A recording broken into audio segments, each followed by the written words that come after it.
Bé, la situació que tenim al País Valencià és una situació, és un repte al qual el poble valencià té la necessitat de donar resposta. I aquest repte està condicionat per una sèrie de variables. La primera d'elles és que continua la dominació, l'espoliació i l'explotació de l'estat espanyol sobre tot allò que produïm. La segona qüestió és que nosaltres, que formem part dels països catalans, que reivindiquem la construcció de tots els països catalans, es trobem davant d'una situació en la qual les 4 províncies que ara mateix conformen la comunitat autònoma catalana ben aviat seran independents. I per tant, el País Valencià hem de dotar-nos del nostre propi rull de fulla per ser capaços també d'anar construint la nostra pròpia realitat en funció d'aquests paràmetres. L'objectiu, la independència, l'objectiu, la construcció de la República Federal dels Països Catalans, però partint que hem de fer-lo des del País Valencià, i a hores d'ara això passaria, des del meu punt de vista, per eixamplar el dret a decidir en tots els aspectes de la vida col·lectiva, econòmica, política, socialment, etc., que possibilita que el nostre poble puga gaudir de la necessària llibertat individual i col·lectiva per a determinar quin és el nostre països catalans. Jo crec que serà el resultat de la construcció d'una república federal dels països catalans. Una república federal en la qual cada una de les parts, Catalunya, les Illes, el País Valencià, tindrem un elevadíssim grau d'autonomia i a la vegada fomentarem la unitat en tot allò que ha de ser unitari per a construir un estat el més àgil i el més útil possible per a resoldre els problemes de la immensa majoria de la població. Per tant, el problema a posteriori jo crec que vindrà donat d'aquesta formulació de república federal. El País Valencià i els països catalans formen part d'Europa, és inqüestionable. Això no significa que estiguem d'acord en construccions concretes, construccions polítiques concretes com la Unió Europea, que és la resposta a les necessitats de les grans multinacionals europees. Més enllà del discurs romàntic de la unitat europea, etc., el que n'hi ha darrere de les persones que van dissenyar això era garantir la dominació de les multinacionals. Per tant, el País Valencià i els països catalans han d'encaixar-se en una altra Europa política, que ha de ser una Europa dels pobles, i que però per això cal canviar de socarrel la pròpia realitat administrativa, política i econòmica. Avui en dia, la dicotomia Europa sí, Europa no és una falsa pregunta, perquè és acceptar l'Europa imperialista o no acceptar-la. Des d'un punt de vista d'interessos populars no podem acceptar aquesta Europa com l'única possibilitat que s'obre davant de nosaltres. És possible, és necessari i serà un objectiu que assolirem més d'hora que tard, la construcció d'una Europa alternativa que a més no estiga d'esquenes a l'altra riba de la Mediterrània i a la resta del món. És a dir, una Europa inserida dins d'una comunitat de nacions que responguen cada dia més als interessos col·lectius dels seus ciutadans i ciutadanes. Planteja que el País Valencià serà d'esquerres o no ho serà. Jo crec que està formulant alguna cosa més que una simple frase feta. Està formulant tota una crítica a que les classes burgeses al nostre país, almenys des del segle XV i sobretot a partir del segle XVIII, han renunciat a crear una nació diferent a l'hispànica i que, per tant, davant d'aquesta renúncia, únicament el poble treballador, en una formulació moderna, és el subjecte que pot estar interessat en reconstruir la nostra nació. Per tant, si és el poble treballador l'únic subjecte polític que té interès en construir el País Valencià i com a part dels països catalans, lògicament haurà també de ser una construcció políticament que responga als interessos de la majoria, i popularment això s'entén com les polítiques d'esquerra. Per tant, jo crec que cal reivindicar aquesta formulació de Joan Fuster, actualitzar-la i construir a partir d'ell, de la voluntat política del nostre poble, posar les eines necessàries per a construir la nació davant de la renúncia de les diverses burgesies històricament que hem patit i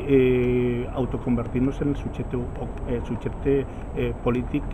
objectivament interessat. Jo crec que té molt de recorregut aquesta frase i aquesta formulació. Decidir naix de la voluntat d'un sèrie de persones que redacten un manifest i el posen públicament i aconsegueixen centenars, milers de signatures a favor d'aquest manifest pel dret a decidir del País Valencià.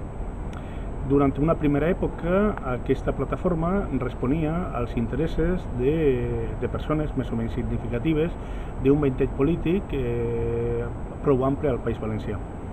En una segona fase, tenint en compte que la majoria de les organitzacions polítiques responen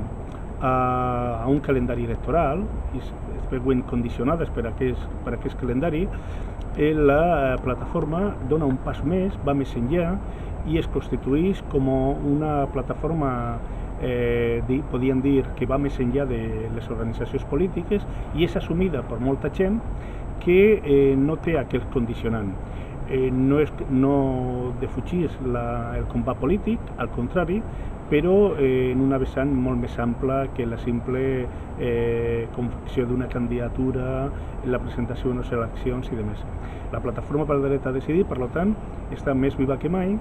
i a partir d'aquesta segona etapa anirà formulant exigències polítiques i emplaçant el conjunt de la societat política i de la societat civil que responguen a aquestes exigències.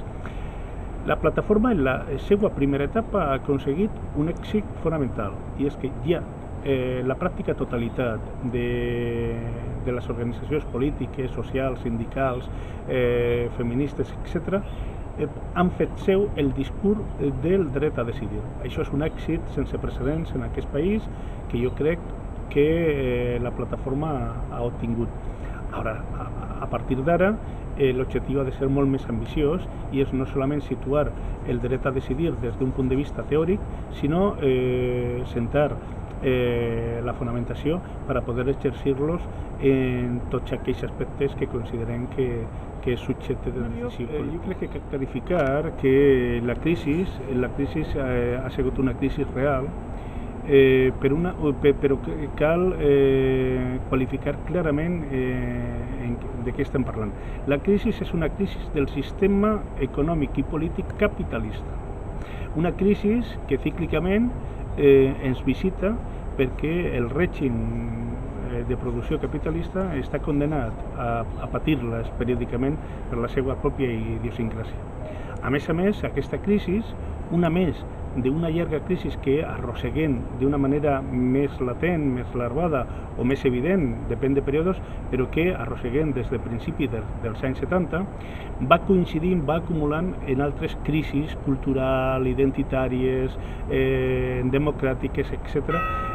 que converteixen l'actual crisi en una crisi de civilització. Bé, davant d'això, què cal fer? Doncs posar en qüestió aquest sistema que ens condena, que condena als pobles, que condena als individus, que condena a les persones, que condena els territoris i plantejar una alternativa superadora. Aquesta alternativa superadora ha de passar per posar l'economia al servei de la majoria. Però per això és necessari el que podríem dir un canvi de paradigma o, en termes més clàssics, un procés de canvi revolucionari, és a dir, eliminar del poder a aquella minoria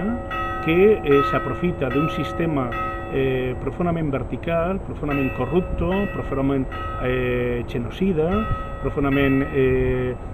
antiecològic i posar totes les institucions, redimensionant-les al servei dels interessos de la majoria. Per exemple, un símptoma d'aquesta crisi és el tema de la quantitat de milers i milers i milions de persones que es queden sense feina, i davant d'això el sistema no té respostes, o la resposta que té és una resposta fal·laç, que és la d'incrementar l'explotació de la mà d'obra i, aprofitant-se de l'exèrcit de reserva, fer baixar la capacitat reivindicativa i per tant fer baixar els salaris tant directes com indirectes. Bé, una alternativa lògicament és la del repartiment del treball entre tota la gent que està en condicions de treballar. No s'entén que avui, en el 2014, amb els impressionants avanços tecnològics que hem sigut capaços, l'espècie humana, d'anar desenvolupant, aquests no estiguen al servei d'afavorir una reducció real de la quantitat d'hores que necessitem per a garantir la nostra vida, i continuen estant al servei simplement de l'acumulació de guanys per una ínfima minoria. A l'estat espanyol, per exemple, en aquests moments n'hi ha més de 1.600 persones que són ultrariques, és a dir, que tenen acumulat una riquesa de més de 30.000 milions de dòlars o 22.000 i pico milions d'euros, depèn del canvi. Aquestes persones ultrariques són la vessant de les milions i milions de persones que no poden sobreviure amb dignitat perquè ni fins i tot treballant n'hi ha molta gent que pugui garantir una mínima qualitat de vida. Per tant, aquest sistema, en crisi o sense, és un sistema perfectament qüestionable que hem de ser capaços entre tots i totes de tirar-lo a la paperera de la història, i hem de bastir també de manera col·lectiva un sistema que antepose l'economia, la política, les institucions al servei de la majoria. Bé, la qüestió cultural, jo crec que hem de fugir de dues visions simplistes que n'hi ha sobre la cultura. Una, aquella que a casa nostra identifica cultura en llengua, sense més, que jo crec que és un reduccionisme, i una altra que identifica cultura en estudis profunds, a gent, tal. Jo crec que la cultura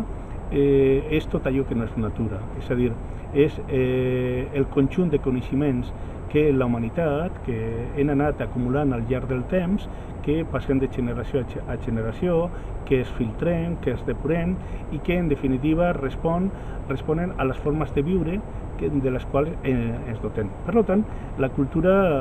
és un aspecte molt ample. En aquests moments, reivindicar la cultura com una eina a favor de la llibertat de la majoria és reivindicar que tot allò que han creat els pobles ha de ser propietat col·lectiva dels pobles, mentre que en aquests moments la cultura, tant la cultura elitista com la cultura simplement lingüística, és reivindicada simplement per unes minories, a favor o en contra, però per unes minories. La cultura hem de desacralitzar-la i reconèixer que és fruit de la interacció de l'ésser social, de la societat humana en el nostre medi, i per tant el resultat de tot allò que al llarg de moltes generacions hem sigut capaços entre tots i totes d'anar construint. Per tant, hem de reivindicar-la, que si tot allò construït està construït per la majoria, la propietat ha d'estar també al servei de la majoria.